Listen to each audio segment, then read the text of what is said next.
Bienvenue sur Charisma Télévision, c'est l'heure de votre principale édition d'information. Mesdames, Messieurs, bonsoir. Tout le plaisir est pour moi de vous tenir informés ce soir de l'actualité.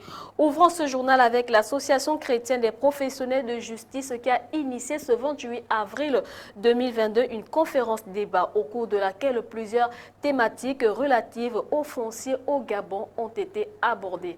À cet effet, nous vous proposons de suivre cet élément mis en image par Hugues Nzundo. Des magistrats, des avocats, des juristes, bref, elles étaient nombreuses ces personnes exerçant dans le domaine judiciaire. À prendre part cet après-midi à cette conférence débat qui s'articulait autour du thème « La protection de la propriété foncière au Gabon, l'intangibilité du titre foncier ». Une rencontre initiée par l'Association chrétienne des professionnels de justice. Le titre foncier au Gabon, réalité. Le titre foncier est protégé au Gabon. La loi protège très fortement le titre foncier.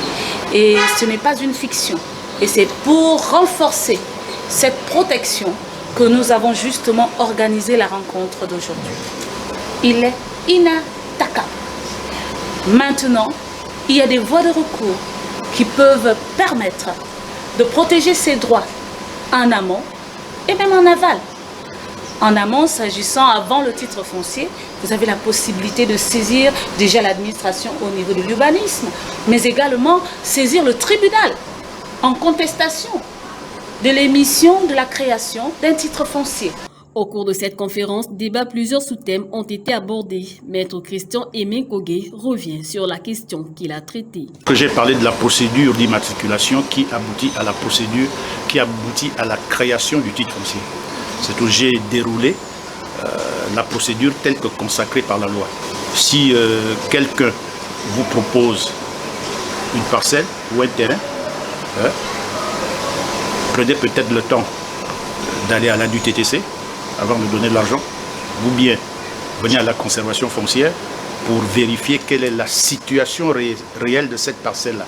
Est-ce que celui qui veut vous vendre est vraiment le propriétaire de la parcelle? Cette rencontre, initiée, rappelons-le, par l'Association chrétienne des professionnels de justice, s'inscrit dans le cadre du lancement de ces activités comptant pour l'année 2021-2022. Quittons Libreville et allons-y tout de suite dans la province du Moyen-Ogooué, plus spécifiquement dans la ville de Lambaréné. La 13e édition de la journée mondiale d'ophtalmologie a eu lieu dans cette ville à l'hôpital Albert Schweitzer. Une journée qui a connu l'engouement des grands jours au regard du nombre des patients ayant effectué le déplacement. Le compte rendu avec notre correspondant Morel Makanga. Armel Makosso, la quarantaine, travaille comme scieur dans une société de la place. Le contact permanent avec la sciure de bois lui rend la vue difficile. Et ce matin, il a profité de ses journées médicales d'ophtalmologie pour venir se faire consulter les yeux. Vous aviez déjà eu un examen comme ça ou c'est la première fois? Alors vous regardez mon oreille? Non, c'est qui? Ouais. Le docteur Nathalie Guéprat, l'une des 6 médecins venus de France, lui a diagnostiqué une presbytie. Difficulté à voir de près du fait de son âge, il a 46 ans. Donc voilà, il faut une paire de lunettes. Comme Armel, ils sont des milliers, jeunes comme vieux, qui ont pris d'assaut le hall de l'hôpital Albert Schweitzer pour être soignés gratuitement. Ici, la priorité est mise sur les personnes de plus de 40 ans. Du don que nous avons reçu, ce sont des paires de lunettes qui concernent les patients de 40 ans. Donc plus 1 jusqu'à plus 3. Après consultation, les patients ont systématiquement droit à des paires de lunettes où 6000 paires sont distribuées à partir de cette salle. Ici, nous avons des lunettes de prêt à lire qui viennent corriger la vue. Voilà. Pour ceux détectés de cataracte, inévitablement, c'est le bloc opératoire. Cette 13e édition est placée sous le parrainage du chef de l'État. La particularité, c'est que nous avons axé cette année nos journées médicales sur la chirurgie des yeux. C'est-à-dire que nous avons déjà fait des séances de dépistage pour les populations. Et là maintenant, nous sommes à la phase de la pratique, c'est-à-dire la phase de la chirurgie. Avant la fin des opérations, prévues le 29 avril prochain, une équipe doit se déplacer au lac Ezanga afin de faire bénéficier aussi aux populations enclavées des soins gratuits. À Lambaréné, nous y restons toujours cette fois-ci pour parler des câblages anarchiques qui jonchent le sol dans certains quartiers de cette ville. Nous sommes ici à Petit Paris 3, situé dans le 2e arrondissement de la commune de Lambaréné. Retrouvons une fois de plus Morel Makanga pour les détails. Nous sommes au quartier Petit Paris 3, 2e arrondissement de la commune. Route dite cité 14 logements. Ici, on ne se plaint pas trop de la route bitumée qui d'ailleurs s'arrête à 500 mètres environ, mais de ces installations anarchiques des câbles de courant. Les compteurs sont disposés à 500 mètres, sinon très loin des habitats. Le tout dans un capharnaüm indescriptible où il est difficile de retrouver son branchement en cas de panne. Ces messieurs, après moult recherches, ont pu retrouver les leurs. Les ruptures des dominos, comme toujours, parce que les compteurs sont à des kilomètres, les populations sont... les abandonner elles-mêmes. Ils font toutes les manœuvres pour les repositionner. Tire. Tire maintenant. Il faut tirer seulement ça. Voilà. On va descendre. Il n'est pas encore en train. Tous les moyens sont bons pour être connectés, même avec les bois qui remplacent les poteaux classiques, car les travaux d'extension se sont arrêtés en cours de route. On ne peut pas en 2022 avoir de telles installations. Surtout pour un Gabon, un pays producteur de pétrole. Ayons quand même la probité morale de savoir que nous sommes là au service de la population. Des milliers d'âmes habitent par ici et la cohabitation avec les fils de courant est un danger permanent, surtout après le passage d'une pluie ou de vent. Ce riverain nous montre un fil totalement nu et qui traîne une charge de 220 volts, de quoi griller un humain en quelques secondes. Regardez là, elle est là. Vous l'avez mesuré? Un enfant passe là, c'est quoi la sécurité? Même si aucun incident n'a été relevé pour le moment, les populations avaient adressé des courriers aux autorités de la province afin de poursuivre l'extension en électricité et attirer leur attention. Jusque-là, aucune suite. Même si le problème de baisse de tension a été réglé, l'adduction en électricité, tout comme en eau, est un défi majeur pour les populations de ces quartiers en pleine expansion, où c'est au petit bonheur la chance. L'oignon est un ingrédient incontournable qui se glisse facilement dans les petits plats du quotidien grâce à son goût piquant et à son caractère unique. Cet ingrédient regorge de nombreuses vertus. Désiré Mbinigon pour les détails.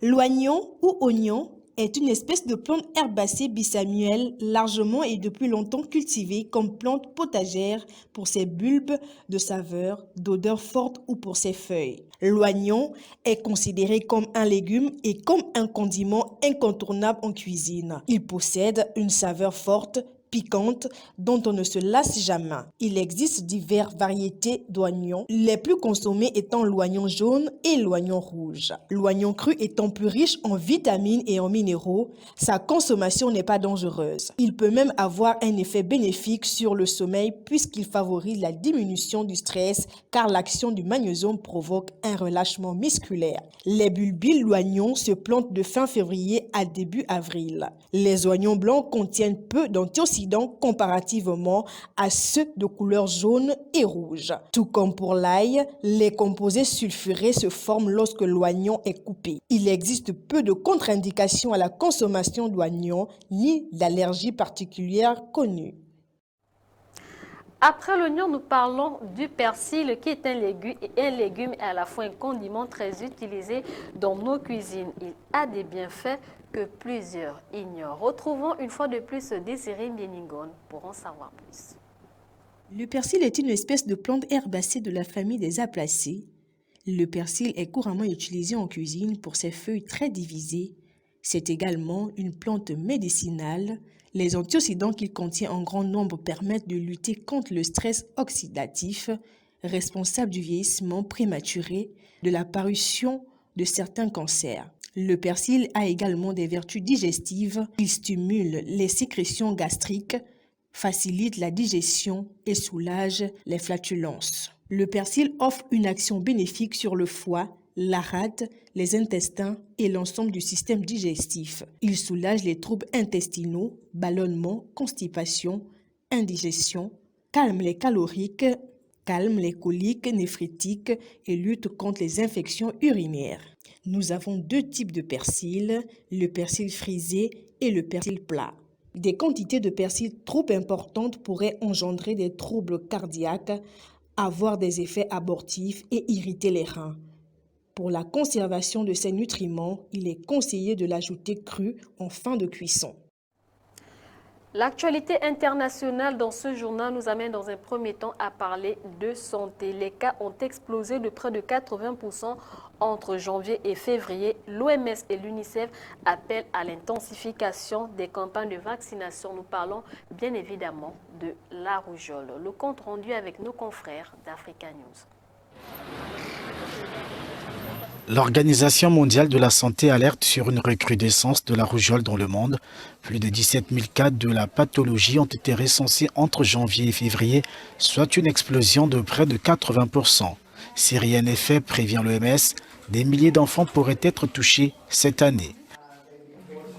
Le Nigeria, l'Éthiopie et la Somalie figurent parmi les pays dont les épidémies de rougeole ont été les plus virulentes au cours des 12 derniers mois. Si l'OMS appelle-t-elle à l'intensification de la vaccination.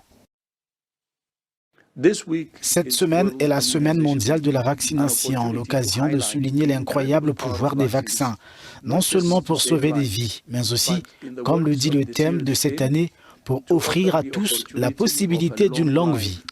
Mais dans le monde entier, la pandémie a provoqué de graves perturbations dans les programmes de vaccination de routine, mettant en danger la vie de millions d'enfants et ouvrant la porte à de nouvelles flambées de rougeole et de polio. En 2020, 23 millions d'enfants dans le monde n'ont pas reçu les vaccins infantiles de base.